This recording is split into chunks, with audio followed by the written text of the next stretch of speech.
So I'll be honest, out of the box, Claude Cowork is actually kind of mediocre. I don't really see it creating that much value other than being a glorified chatbot. And here's why. You point it to a folder, you give it a task, and it does it fine, but it produces generic output. It doesn't actually know your voice, it doesn't know your templates, it doesn't even know what your firm actually does. And every Cowork session starts fresh. No memory of the last one, no memory of how you like to do things. Here's the thing. The gap between a mediocre Cowork and a Cowork that actually feels like a teammate is not better prompting. It's a better setup, and Anthropic gives you 3 primitives to do that setup. You have instructions, you have skills, and you have plugins. 3 layers, each thing solving something completely different. Get them wrong, and Cowork kind of fights you every session. Get them right, and Claude shows up Monday morning knowing exactly how your firm works. So what we are gonna do in this video is walk through how all 3 of these pieces actually fit together. We're gonna be using a fictional small consulting firm as our running example, so this stays a bit more concrete. And by the end, you'll know exactly what belongs where, what doesn't, and the order to actually build them in. Let's get into it. All right, here is our game plan today. First, I'm going to introduce you to our running example. We're going to be working with a fictional small consulting firm called Northwind Advisors. Everything we do will map back to them just so we can keep things concrete. Then we are going to break down the 3 layers of customizing Claude Cowork, one at a time. Layer 1, your instructions. Layer 2, your skills. And layer 3, the plugin. And finally, we're going to bring it all together and give you a plan on what to work on when and in what order. Let's get started with our first step. Now, if you don't know me, my name is Sunny, and I'm a serial founder now on my 4th startup. I'm also a former senior engineer at Bloomberg and Shopify, and currently an adjunct professor at Columbia Business School, where I teach technology and AI. Listen, I have been in this industry for more than 15 years, way before AI, so I have made all the mistakes so you don't have to. My goal for today's video, and really all my videos, is to help you make sense of AI, this entire evolving landscape, and more importantly, how to apply all of these tools in your everyday businesses. Let's get started with our first step. Okay, let's walk through our fictional scenario. We will be working with a company called Northwind Advisors. So Northwind is a 12-person strategy consulting firm. They do ops transformation work for mid-market companies. They are a small firm with a sharp team, and like most consulting firms, they live and die by the quality of their deliverables. So here is what Northwind has going on. So when it comes to the way they communicate, they really prefer no consulting jargon and want to focus on more executive-ready writing. They have very specific formatting for decks and memos, and also they have a lot of recurring deliverables, things like weekly client readouts, statements of work, diagnostic reports. And they have tools that they've standardized on. So, for example, they'll use Notion for company wikis, Google Drive for shared documents, and a specific Slack workflow for partner review. And finally, they have junior associates who need to produce partner quality work without a partner having to rewrite every single draft. So the question this video is actually answering is this. Inside Claude Cowork, where does each piece of that live? What belongs in instructions? What belongs in a skill? And what belongs in a plugin? Because here's the thing, Northwind's problem is basically every small firm's problem. You've got a way that you do things, and you want Cowork to do things your way without re-explaining it every session. All right, let's get into layer 1. All right, so Cowork actually gives you the ability to set instructions in 2 different places. You have your global instructions and your folder specific sections. I'm going to cover how to update those instructions first, and then we'll break down what those actually mean. So here I have a Cowork session open, and if I want to update the global instructions for Cowork, what I'm going to do is I'm going to go ahead, click on my name down here, click on Settings, and then click on Cowork. And you'll see we have global instructions down here. We can hit this edit button and then add global instructions there. Now, if I want to update folder specific instructions, I'm going to go back to my Cowork session here, and I'm going to click on this instructions claude.md file. From here, I can actually update my folder level instructions right over here. Now, let's talk about the difference between these two fields. So first we have global instructions. So global instructions apply to every single Cowork session you run. These are think of it like a standing briefing to Claude. Things like your role, your communication style, your output format, your preferences, the stuff that's true no matter what task you're working on. Now, folder instructions, on the other hand, are scoped to a specific local folder. So when you point Cowork at your folder, Cowork reads those instructions in addition to the global ones. They travel with the folder. Now, for Northwind, the split becomes pretty obvious. Their global instructions would be things like, I'm a managing consultant at Northwind Advisors. Write for a CEO audience, no consulting jargon, plain English only, Oxford commas, short paragraphs, lead with the conclusion. So things like that is kind of what we would put in our global instructions. And again, that applies to every Cowork session, regardless of what folder they're working on. Now, when we look at the folder instructions, here's kind of how Northwind could apply it hypothetically. Let's say you're working on a specific client engagement. We'll say the Acme engagement. We could put things in the folder instructions like, this is the Northwind engagement with Acme, a mid-market CPG company. The project lead is Priya Shah. All the deliverables should go in the deliverables folder. All the reference materials should go into the research folder. All of my templates are in the templates folder. Things like that. Do you see the difference? Global is maybe more at the firm level. Folder, in this case, is at the engagement level. So now those are the things that kind of make sense for Northwind. Of course, your setup could look slightly different. Now is a good time, though, to talk about what does not belong in instructions, because I'm seeing that this is where a lot of people are messing up a bit. So I'm seeing a lot of people kind of treat instructions as kind of like their junk drawer. Every time Cowork does something that they don't like, they'll go ahead and add another line to their instructions, like don't do this, always do that, things like that. And before you know it, because they keep on adding and adding and adding to that, you end up with global instructions, for example, that's 3,000 words of accumulated frustration. And in this instance, Cowork actually gets worse, not better. Here's my broader take on this. Anthropic's own documentation on Cowork literally says, keep your global instructions under 500 words. More is not better.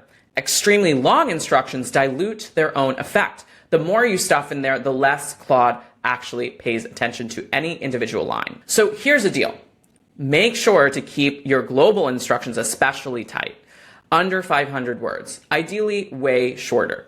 And anything that's really feeling more like a workflow, like for example, every week produce a status report, in this format, that specifically does not go in instructions. That's more of a skill and an automated task. All right, let's move on to the second layer, which is skills. Skill in Cowork is a reusable instruction set that teaches Claude how to do a specific task. Things like brand voice guidelines, a report format, a review process, the exact steps for producing a specific deliverable. And you access skills through the same customized menu.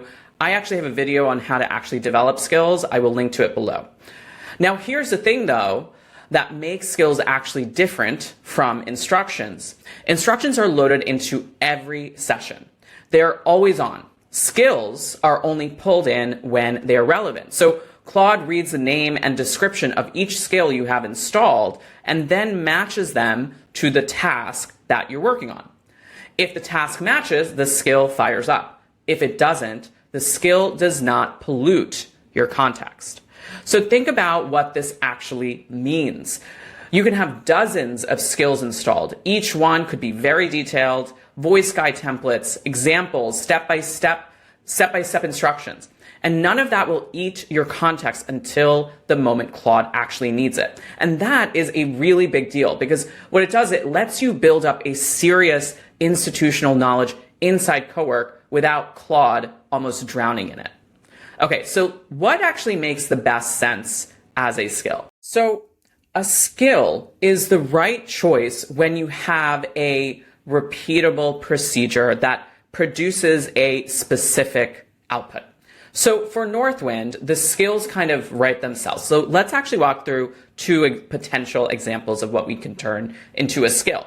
So skill one, weekly client readouts. So this is the firm's kind of standard format for end of week client updates. The description could say something like, use when drafting weekly client readouts, status updates, or end of week client communications. The body has the 5-section structure that Northwind uses: wins, blockers, decisions needed, next week's risks, voice guidance, length limits. And you can actually bundle example files in the skill folder. For example, a good readout and a bad readout. So Claude has concrete patterns to match against. Another skill that Northwind could have is a statement of work draft. So this bundles the SOW template, 3 anonymized past versions as examples, the firm's pricing framework, and some basic legal boilerplate. And listen, Claude cannot produce a partner quality SOW from scratch. Nobody can. But with all the context bundled into a skill, it gets way, way closer. So now that we understand what a skill is, let's actually walk through some best practices when developing skills. So first, the description is everything. Claude decides whether to load a skill based on matching your request against that description. So for example, weekly readout skill as a description, kind of terrible. Whereas use this when drafting a weekly client readout, status updates, or end of week client communications, that is much, much better. You want to front load the actual use case and the trigger keywords. This is the single highest leverage thing that you can do when authoring a skill. Second thing, you want to chunk your skills. Don't build one giant do everything skill. You want maybe 3 focused skills. For example, a voice skill, a format skill, a review skill. They will consistently outperform a much larger do everything skill. And remember, a skill isn't just a markdown file. You can actually drop in templates, examples, and reference docs right in the skill folder, and Claude will use them as it works. And here's the thing that I think most people miss about skills, and it's kind of underrated. Skills in Cowork are operational. They're not advisory. So like in a regular Claude chat, a skill kind of shapes the reply. Great. But in Cowork, a skill can govern, has the potential to govern every file that a Claude session creates. Every piece of output that actually ends up on your disk. Your voice skill isn't just influencing a draft. It is influencing every single article that Claude can write when you walk away.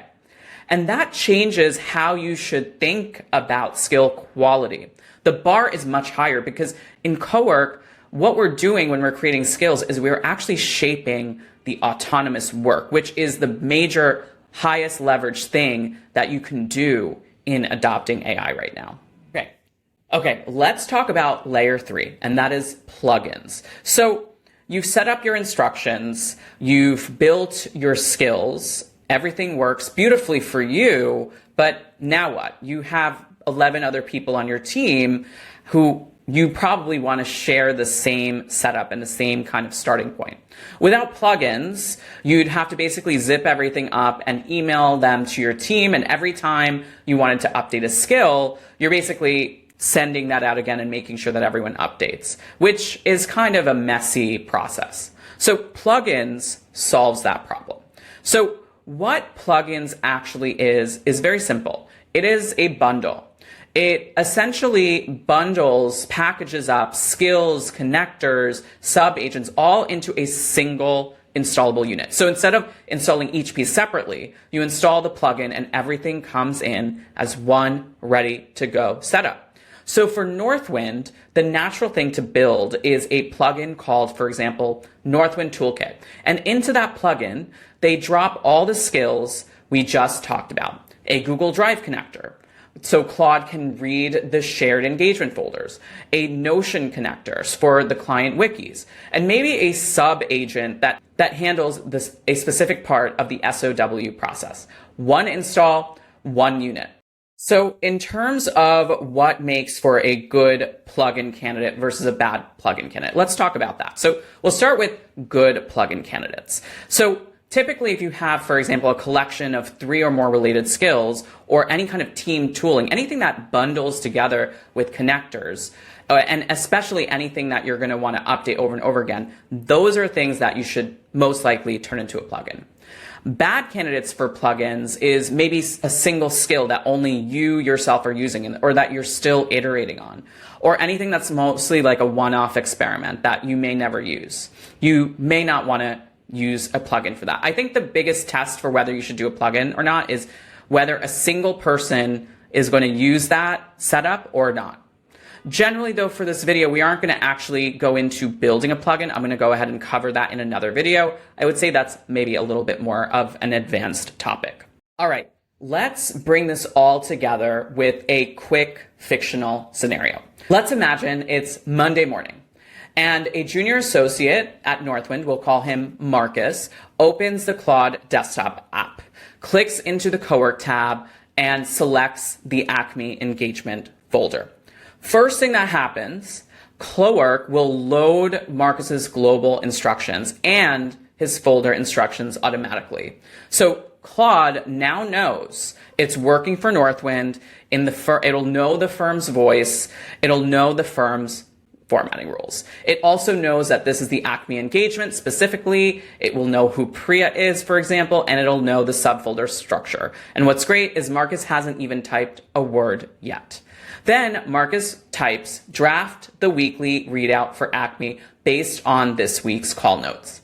Next, Claude will auto invoke the weekly client readout skill because the description matched the request. The full skill body loads that 5-section structure that they want will load the example readouts, the voice guidance. And finally, Claude produces the readout and saves it as a real markdown file in the deliverables folder, which is what they expect.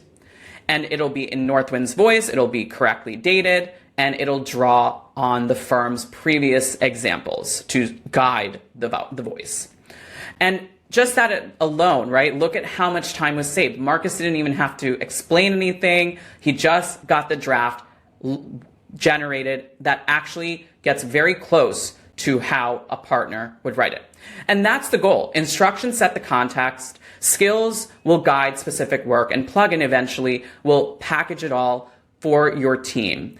And together, all of these things turn Cowork from a generic desktop agent into an actual extension of how your team works. I mean, just looking at this example alone, think about how much more efficient your team will be and how much someone like a Marcus or a Priya can now focus their attention on the work that really matters and the work that is the highest impact for moving along the firm's bottom line. All right, so you're probably thinking, this is all cool, but where do I actually start? So here is the sensible order, especially if you're a small firm, a small team, or just one person trying to get Cowork working the way you actually work. So the first thing I would do if I were you, I would open the Customize menu and I would write a minimum set of global instructions. Keep it short, under 500 words, like Anthropic recommends. Ideally way shorter, delete more than you add. The second thing I do is I'd add folder instructions for all your active projects. One folder, one instruction file scoped to that specific work. The third thing I do is write one skill, just one. Pick the single deliverable you or your team produce most often. For Northwind, it's the weekly readout. For you, it's whatever you find yourself explaining to Cowork over and over again. And if you want an actual walkthrough, by the way, on how to build a skill, I've covered this in another video and I will link to it below. And then finally, only if you've done all of those other things and you want to share it with your team, then I would suggest building a plugin. Again, I'm going to cover that as well in another video. But that's it. That's the path. Start super simple. All right, so that's it. That's the full picture. Instructions tell Cowork who you are, what you do. Skills guide specific tasks, and plugins allow you to package it all up and send it to your team or colleagues. If you stuck around till the end of this video, I appreciate you. I will see you on the next one.